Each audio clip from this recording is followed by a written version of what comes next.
How to insert a hyperlink in Microsoft Word. Hi everyone, welcome to the channel. This is Rose, and without further ado, let's dive right into the video. First of all, you need to launch Microsoft Word and let's type a message.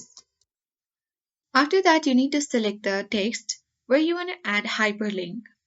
After that, click on Insert tab at top right. Click on link icon with a globe in it. Or you can even press on Ctrl plus K on your keyboard. And now you have to simply add the address of your hyperlink.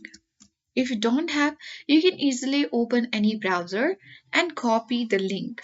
And simply you need to paste here by clicking on Ctrl V on your keyboard. After that, click on OK button. And when you click on your text, you can easily see that the hyperlink has been added on your text. You can easily click on it and then test whether it has been added or not. Press Ctrl plus click to follow the link.